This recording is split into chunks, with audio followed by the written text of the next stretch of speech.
Buti pa yung mga bata. Yung mga anak natin, for example, magbubukas ng refrigerator, walang tanong-tanong yun. Confident na confident silang may laman. Tama, hindi nila iniisip yun na walang laman. Yung mga anak natin, magbubukas lang yan bigla ng TV, hindi siya worried sa kuryente. Teka mo ikaw, o 3 oras na yung aircon ha, alam ko mainit ngayon, pero limitahan lang natin, ayoko lumobo yung kuryente natin. Wala pa yung Meralco, nag-aalala ka na eh. Baka lumobo yung, yung kuryente, pero sila, they don't care. You know why? Because they trust, nagtitiwala sila that their parents will provide. So every time you come to the Lord, magtiwala ka. Parang bata, that your heavenly Father will provide all your needs according to His riches in glory. Even when everything is wrong, even when nothing looks right, just believe in the Lord. Natanggal ka man sa trabaho, pero at least hindi natanggal yung katinuan mo. Praise the Lord pa rin. Marami man tayong babayaran, lalo ngayong magkakatapusan, si Judith at si Jonah nagsama pa.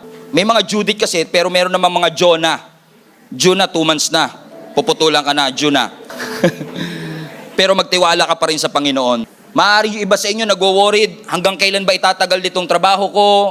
Hanggang kailan ba yung sunod-sunod na tagumpay ng negosyo ko? Pero magtiwala ka lang sa Panginoon. Trust the Lord. Nagwo-worried ka with all this technology rising up. Is my business going to make it? Trust the Lord. Nagpa-pile up man ang mga babayaran mo sa nalalapit nyong kasal? Trust the Lord.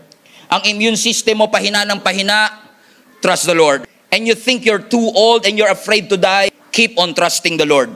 Focus on your God. Believe in the power and sovereignty of what God can do in your life. And stop focusing on the objects of your fear. Believe that God has a great plan for your life. Sabi nga ni Jesus sa Luke 12:22, therefore I tell you, do not worry about your life, what you will eat, or about your body, what you will wear. Sapagkat mas mahalaga ang buhay kaysa sa pagkain. Mas mahalaga ang ating katawan kaysa sa ating susuotin.